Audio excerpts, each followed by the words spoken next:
Copy. Hey everybody! Copy. And welcome to our live recording of talking about George, not Fred. It says Fred on the title. Oh, yeah. I already posted it there too. Okay, that's fine. We'll talk about Fred. So. Oh no, okay, it's Me, fine. what do you want to do? It's fine. No, we'll do it. Let's do Fred. Because I'll just think of him as the hilarious 13-year-old kid. Yeah. Right now. Listen.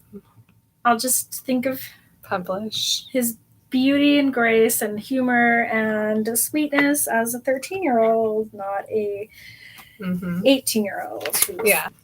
19 when they die? He dies? Who? I don't. Nobody. What? 19, I think. Very young.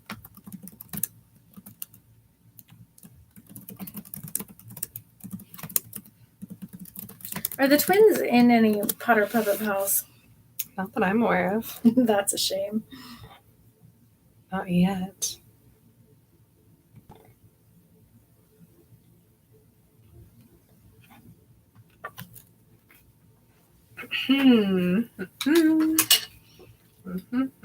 Left, right. I defeated Voldemort when I was a baby. I was even awesome when I was a baby. I don't have any of those things. Welcome, everybody. My name is Marin. My name is Emily.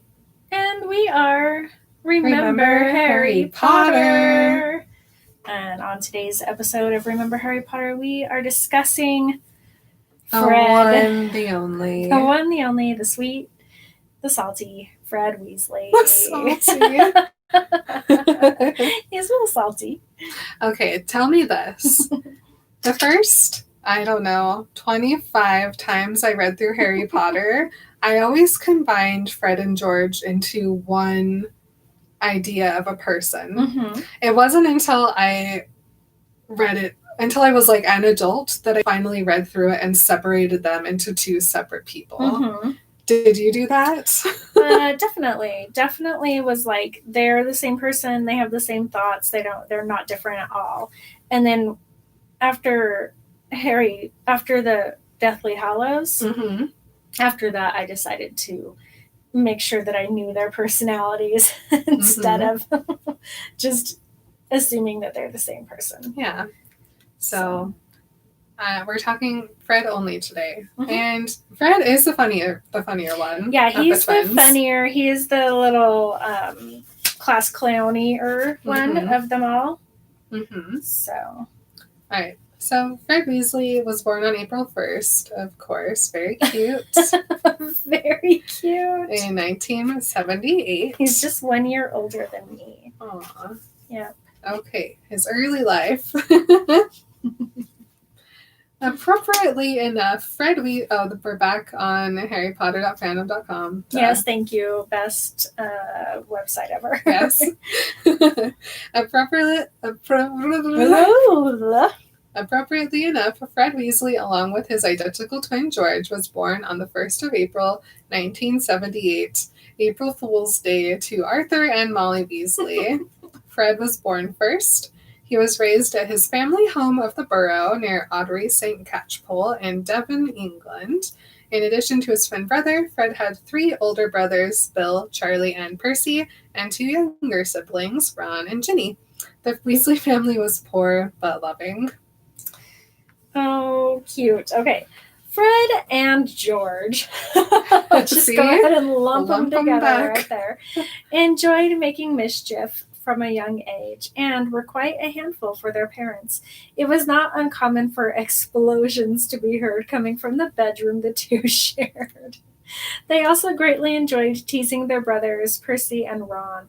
At one point, they even used their family's pet, Puffskein, for bludger practice. Rude! Oh, no. Okay, listen to this. Okay. Oh, no. At the age of 5, yes, Fred transformed Ron's teddy bear into a giant spider, sparking his arachnophobia after Ron broke his toy broomstick. Poor Ron. Also, around that age, he gave Ron an acid pop, Where did he get an acid pop? Why is there an acid pop in this house? Great question. Terrible. Which burnt a hole through his tongue. When they were 7 years old, Fred and George nearly succeeded in getting Ron to make an unbreakable vow. Until their father found them. He was so angry that Fred later said, his left buttock has never been the same since. Man, that's a walloping. Mm-hmm. One Christmas, Fred and George set off a dung bomb under the chair of their great aunt Muriel during a family dinner. The elderly witch most likely wrote the twins out of her will for the stunt and stopped attending Christmas celebrations at the Burrow, for which all the Weasley children were thankful. So, okay. Pranks are good until you emotionally scar someone or physically hurt them. Don't make your aunt embarrassed so much that she doesn't ever come back. Also, don't traumatize your little brother with a lifelong fear of spiders. Or burn a hole in his tongue. Yeah, I'm just saying I do not endorse the Weasley twins brand of prank. Giggle at their choices. Going along with what you just said, though, I do have that conversation with my children quite a bit. They like to watch videos on YouTube of like families, and there's a lot of families in Utah who have YouTube channels. They're big families, they have lots of kids, and so what else are they going to do with all their time and money but make YouTube channels to make more money? Mm-hmm. But what happens is they have to like come up with all this stuff, and it always has to be more exciting and more funny. And so a new thing that's been happening on YouTube a lot lately in my little girl's like views is pranks. And so she thinks it's so funny, and she's like, I'm going to prank daddy, blah, blah, blah, blah, blah. And every time I'm like, it's only funny if everybody there thinks it's funny. Mm-hmm. It's only fun if nobody gets hurt and if everybody likes it. Yeah. I hate being pranked. Mm-hmm. It feels like I'm being picked on. Yeah. And as the 8th of 9 children, I feel like I know what it feels like to get picked on, and I hate it. I hate being picked on. Like, we don't even tease each other in my house, like, because I'm so against it. And even when I do, when Mark teases me a little bit, I'm so sensitive about it that I'm just like, please don't tease me. Yeah. I just can't. I hate it. I hate being teased. I hate being pranked. So I have learned, though, that there are a few pranks that I don't hate. Okay. There's the one where you put like goldfish crackers all over the floor and every flat surface. Yeah. That's funny. That is funny. Or even better than that is like those red Dixie cups that you can get in bulk. Mm-hmm. Those just everywhere. Yeah. Every surface. Dixie Someone cup. did it with the rubber ducks. Oh yeah. See, that's the kind of prank I can handle. Because that's funny. It's easy to clean up. Then I have like all these extra whatever. Rubber duckies. Yeah. I think that's funny. So, mm-hmm. Yeah. So we're going to Hogwarts. It's our first year. Fred was educated at Hogwarts School of Witchcraft and Wizardry from 1989 to 1996, was sorted into Gryffindor House. He is very popular among the Gryffindors in school, and he and George were well known for their senses of humor and pranks. The twins even set up their own joke shop in the disused bathroom on the 7th floor. Among Fred's many friends were Lee Jordan, Angelina Johnson, Alicia Spennett, Oliver Wood, and Katie Bell. During their first year at Hogwarts, Fred and George swiped the Marauders map from Argus Filch's office. Hell yeah! Dun, dun, dun. In their second year, Fred and George became beaters for the Gryffindor Quidditch team. They both used clean sweep 5 broomsticks and were so skilled at Quidditch that they were both described as being like human bludgers. It was noted by Ron Weasley on the Hogwarts Express that Fred and George achieved really good marks, at least in their early years. One of the things I love the most about these guys is that they just don't seem to care what anybody thinks of them. Mm-hmm. They remind me of my 2 cats. Just stick with me, okay. I'll explain. So we got these 2 cats a little over a year ago, and they just are so bonded, and they're such a, like, they love each other so much that they don't care if we like them. Like, we give them treats, we give them food, we try to scratch their ears. We're like, come sleep with us. Come here, kitty, kitty, kitty. No, they don't care. So that's how these guys, that's how I feel about them, is that they're just like, they have each other and they don't need anybody else. Mm-hmm. They know they're cool. They know they're funny. And if other people like them, cool. That's great. But they don't need it. Mm-hmm. And I love that for them. I love that about them. I wish I had that in myself. Yeah. They're like so secure in what they are good at that they don't bother trying to be good at anything else. They just kind of like stick with what they know, what they're good at. And they don't like, they end up leaving school early because they're like, there's nothing we are going to get from furthering our education. Like, we may as well just go start doing what we want to do, which I think was really cool. All right, 3rd year. So Fred this is when we meet them. Yes. Fred also became friends with Harry Potter in his 3rd year when Harry palled around with his younger brother Ron and was made the Quidditch team's seeker. Fred and the other players believed that the addition of Harry would be a real shot in the arm to their chances of winning the Quidditch Cup. Cool. Apparently that's a good thing. That's gotta be a British phrase. Real shot. You being here is a real shot in my arm. Rosie? Around the Christmas holidays, Fred and George got in trouble for bewitching several snowballs to follow Professor Quirrell around and hit him in the back of the head. They were, of course, unaware that they were throwing snowballs in Voldemort's face. Honestly, my favorite thing they ever do. They stayed in the castle for the holidays along with their brothers and Harry, all of whom received jumpers from Mrs. Weasley. The jumpers she sent to Fred and George didn't have their initials on them as Harry's and Ron's did. No, they did have their initials. They did. This is wrong. The only one who didn't have it on was Ron. Mm-hmm. All right. The jumpers Ron. She sent to Fred and George did have their initials on them, unlike Ron's, prompting them to call themselves Gred and Forge. The twins also dragged Percy away from his fellow prefects, insisting that Christmas was time for family, and stole his prefect badge, much to his irritation. Okay, so when we get to the George episode, is it going to be that? But just replace it with George's. You know, I don't want it to be. I want it to feel different because they are different people. I agree. Like George, they're both so brave and like smart and whatever, but they are different. Mm-hmm. So I don't know. We'll add our own touch to it, I guess. Fred is always the first one to speak most of the time. Mm-hmm. He's the first one to set up the joke. George is a little bit more reserved, not terribly, but a little bit more so. Yeah, one of the things that has really, it's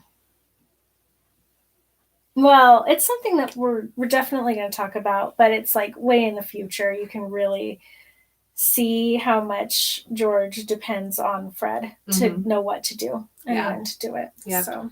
Yeah, Fred's definitely the leader. He's definitely the thing one of their pair. He was born first, after all. Good point.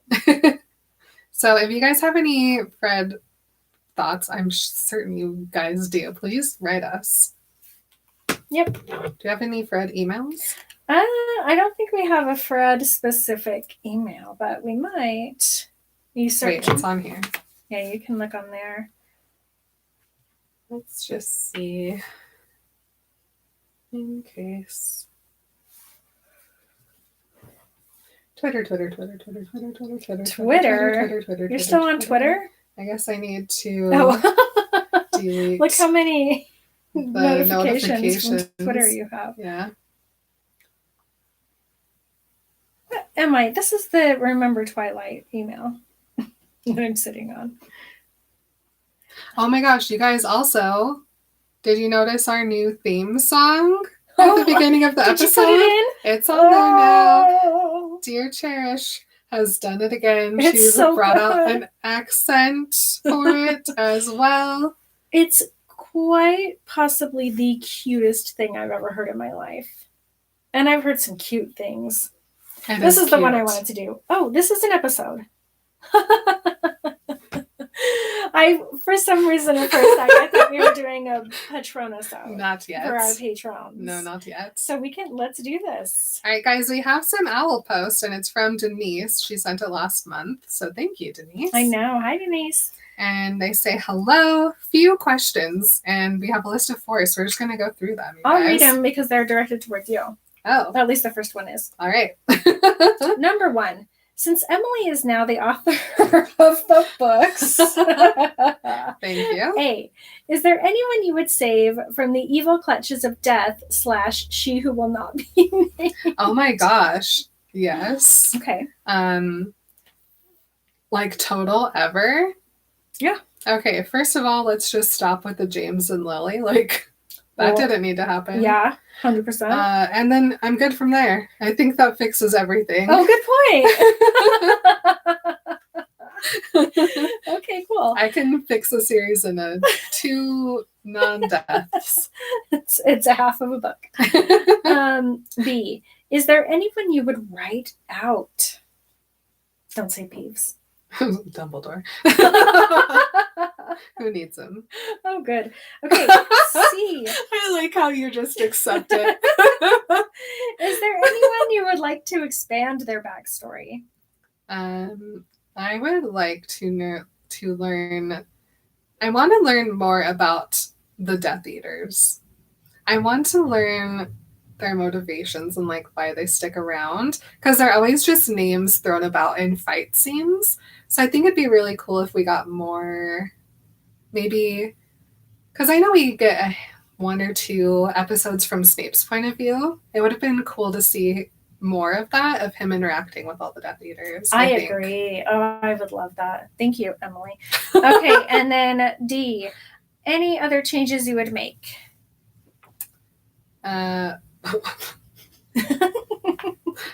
Yes, actually, and this is something I was messaging one of my friends about, but there needs to be more actual magic in the series and less spell work. Oh. Like Hermione takes an ancient runes class, never uses it again. They don't consult the stars ever. Like there's so many things that they learn at school that they never use. They only ever use charms and curses. So you want like earth magic. Yeah. Like magic that comes from like your body and the earth and the moon. And yeah. Oh, that's cool. I want Hermione to like go explore old wizarding places to find clues, and I want her to like map out Voldemort's birth chart and be like, some shit's going down next month, we better prepare for it, because they go to astronomy class, they learn all these things, and they just never use them. Oh my gosh. More magic. Okay, cool. All right, so now this question is for both of us. If there was one scene from the book or movie you could be a part of, which would it be? Oh, such a good question. I think like I would love, and this is just so silly and small, but I would adore any chance to be on the Hogwarts Express. Oh. Like I love train travel. I love travel in any way, shape, or form. But I just feel like there's something really special and exciting about getting on a train as a kid and not having your parents with you and just being able to like hang out with your friends and go to school. Like I would freaking love that every time. Yeah, that's really cute. My mind immediately went to the Triwizard Tournament. And I was like, it'd be so fun to like go to one of the events. But then I was like, no. I want to go to the Yule Ball. Oh, fun. I think that going to the ball would be so cute. The ball would be fun. Cool. Okay, number 3. Is there something from the movies that you wish was in the books?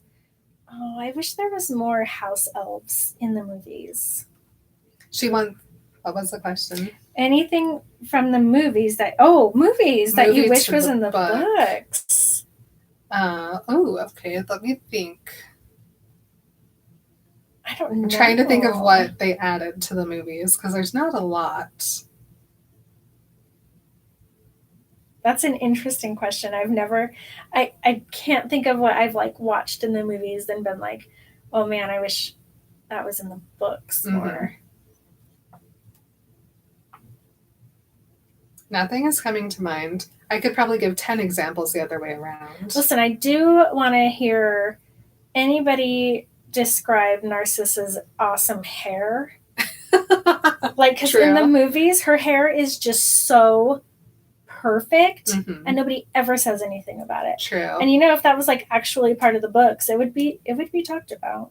Yeah. I did remember one thing, and that is the Hogwarts choir. Oh yeah, that is something they added to the movies. So cute. Where Flitwick is like doing the beginning of the feast song. Adorable. So maybe Hogwarts choir could be cute in the book. Super cute. Okay, and number 4.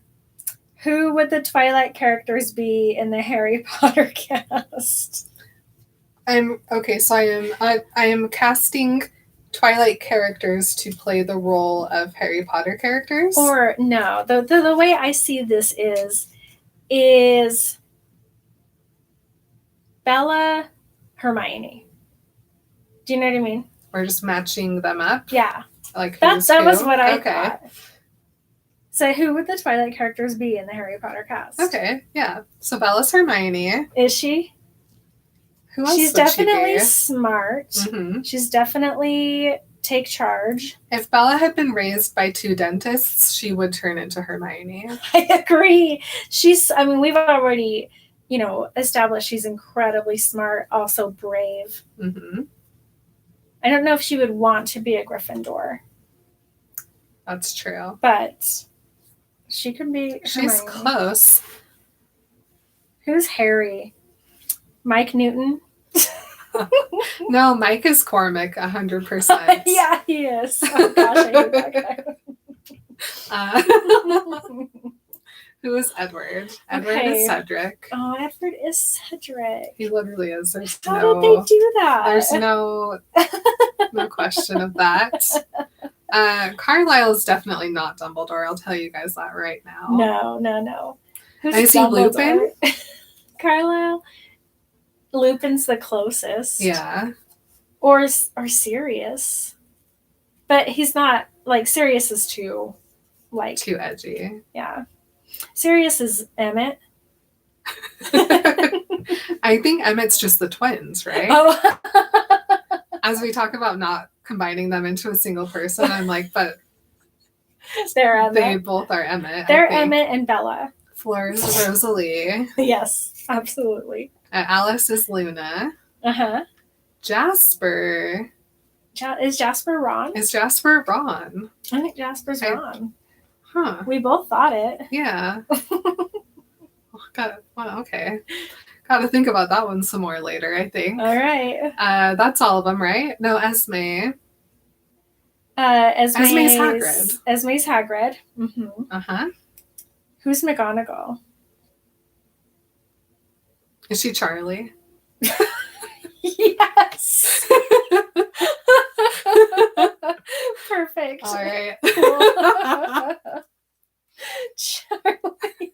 Dumbledore is Arrow. Yeah, 100%. Yep. 100%. Mm-hmm. Oh my gosh, guys, this is great. What a great question. Denise, thank you. Thank you. This was a fun question. Great email. Yeah. She's great. She's one of our new patrons. She goes, seriously in love with everything you guys do. Talk soon. Cute. Great email. Yes. Love it. All right. Well, I think that's our episode on Fred. Yeah. We stan Fred. Oh my gosh. Yeah. We love a Fred Weasley. We do. Next week, we're going to talk about George. Hopefully, we'll get into their differences. Mm-hmm. And Valentine's Day is soon or past. I don't know. Happy Valentine's Day. I hope you got a real good love potion. Yeah. But no. No, but that's yes, dangerous. But no. But fun. But don't let it. Like a short-lived guy. Like a one night. But if you do get one, take it right now. Don't wait. If you let that thing sit under your bed, Think of the and potency. then you eat it later, you're going to foam at the mouth. Take it now. Have a real fun night. Mm-hmm. It's fine. Yeah. Okay. You don't need to hold on to those things. It's better if you don't. Okay.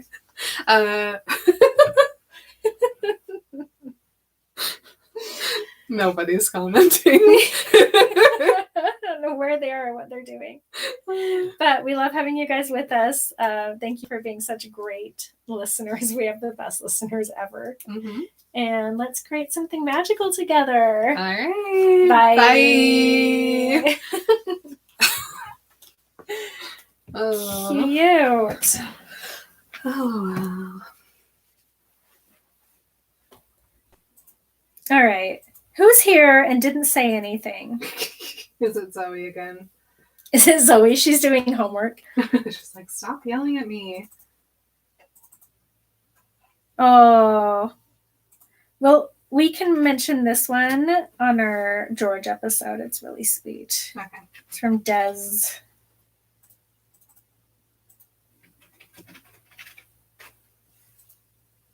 We've got a bunch. Do you want to just record the George one right now, and then we can do the two other guys maybe after? Okay, this girl, did we do this one? Did we read an owl post about Draco? Yes. Okay.